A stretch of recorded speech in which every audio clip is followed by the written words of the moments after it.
Today we're going to talk about date and time functions. Date and time functions help you to work with dates, calculate durations, and extract specific components from date, time, value. We have some key functions that you need to know. One of them is today and now.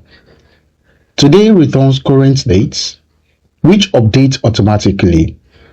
We have now, which returns current date and time. We have date, which creates a date from individual components. We have year, month, day, which extracts components from dates. We have hour, minute, and seconds, which extracts time components. We have weekday. Weekday returns day of the week as number. We have dated if, which calculates difference between dates, unit, year, months, and days. We have workday, which calculates working days excluding weekends. So now that we've understand date and time functions, let's quickly take a look on how we can use them in Excel.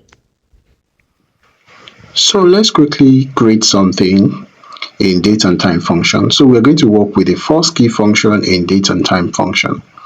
So let's create like a today or now for column. Let's say today. So we're going to use the today or now function. So how do we use this? Equals to today, then you just bracket it without writing anything. Then it's going to return today's date. So if it is now, you can say now, and you do the same. So you can see it's going to write the same thing.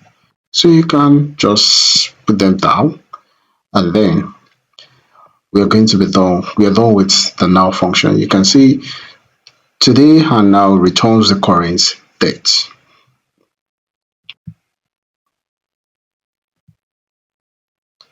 So let's do the date year, the date function, which covers the year, month, and day. So let's say dates. Let's say we want to write dates. So for dates is going to be equals to dates into, so the first thing that will come first is the year. What's the year? Let's say 2025, comma. What's the month? The month is let's say 06, and comma, and what's the day? Let's say the day is 30. So you can see it returns the date function. It returns the date. So if you do the same thing to every other thing, you get the date. So also we have the year, month, day extraction. So we are going to extract the year, the month, and the day from our dates column here. From our date column here. So let's quickly do that. So for doing this, we're going to say equals to, let's start with year, and we're going to say equals to year into brackets. Then we want to extract. So we want to extract from here, then, and so it's going to extract the year. You can see it's extracted the year here, which is 2025. So let's extract the month. So for month equals to months, then let's do the same thing for months. So let's say this one, and so it extracts, we've extracted the month, which is 1, So for the day, so let's do the same thing for the day, and let's say it is going to go. So we've actually extracted the data. So that is that about year, month, day. And let's do for hour, minutes, and seconds. So assuming we have something like this, uh,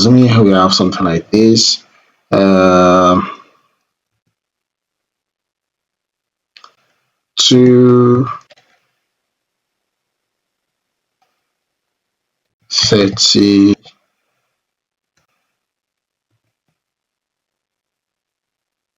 for 5, and let's say PM. So assuming we have something like this, which this is a time function. So let's say we want to extract hours and some others from here. So let's say equals to hour, then let's come on here and say, so it's going to extract the hour. So here, this is the hour. So we are in 2 and we're in 14, so which is correct, accurate. Uh, Also, though this is in 24 hours, so then this is in 12. So let's do for minutes equals to minutes. Then let's see it will return 30 minutes. So you can see it returns 30 minutes. And also let's do for seconds, and so it's going to return the seconds.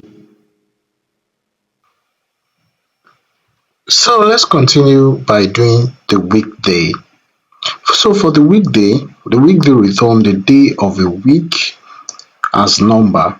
So from maybe you say Monday to Sunday, and you say Monday is 1, while Sunday is going to be the 7. So Monday 1, Tuesday 2, and like that is Sunday, which is calculated to be 7, or it says Sunday to Saturday.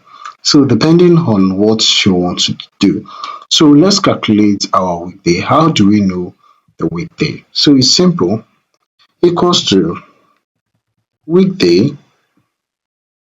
then want to check the weekday from here, comma, then you can select from here, so you can see 1, 2, 3 to this. So if you check here, it's saying this number 1 is saying 1 Sunday through Saturday, that is Sunday will be 1, while Saturday to Saturday, which Saturday will represent 7, which is sometimes the normal way, and also this one also is sometimes the normal way. So let's do it for this. So let's say 1. So let's say 1, and let's return that. So already, because Sunday is 1, so Monday will be the second one. So Monday will be the second. So the first weekday is Sunday, while the second weekday is uh is Monday. So you can do it for others and you're going to get same result. So let's do dated if. So for dated if calculates differences between dates. So for example, let's assume we have dates like let's say uh, 2 uh, let's say 2 2020.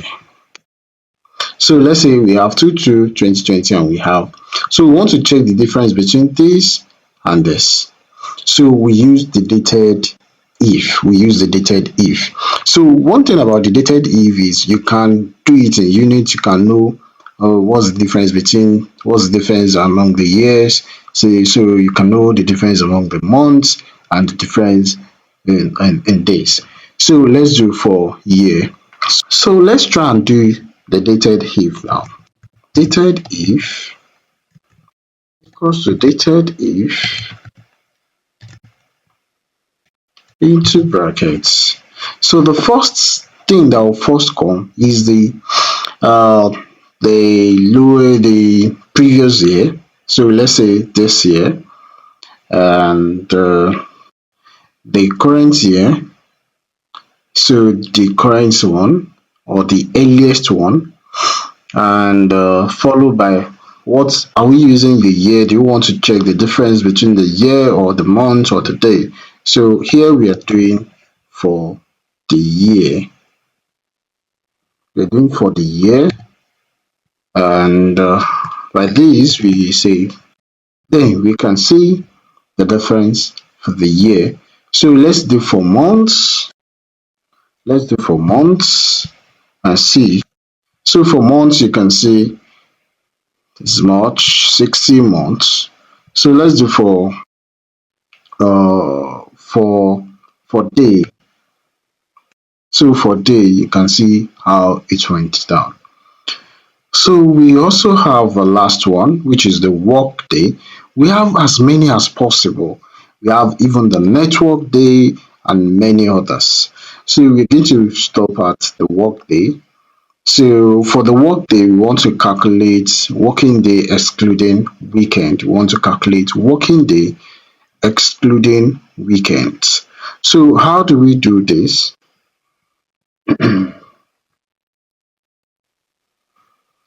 So let's quickly do that. Equal to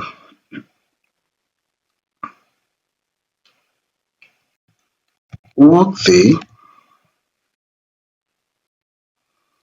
into, so let's say we are starting our work on Monday, February 3. Maybe let's say it's a contract job. Then the person is supposed to work for 30 days. So I'm supposed to work for just 30 days. So let's say 30 days. Then the holiday, how many holidays do you think I can have? Let's say I'm supposed to have like 2 holidays.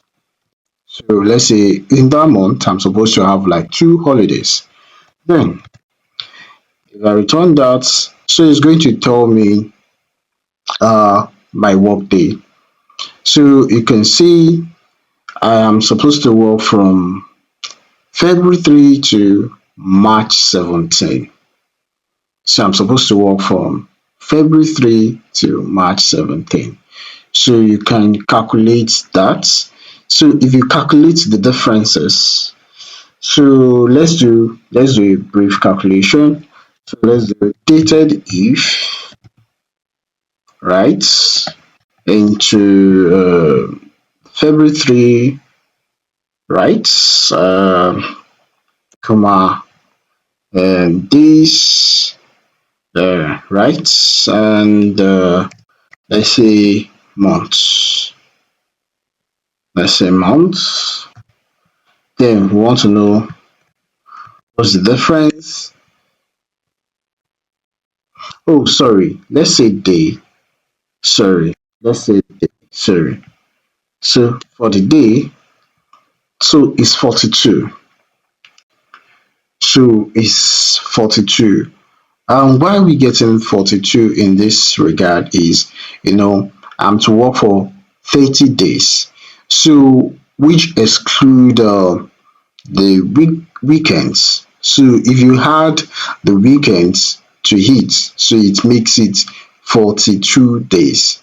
So without the weekends, I'm to work 30 days without the weekends, right? So it's going to calculate the 30 days without the weekend, excluding the weekend, is going to calculate 30 days excluding the weekend. So if we are adding up the weekends, so it's going to be 42.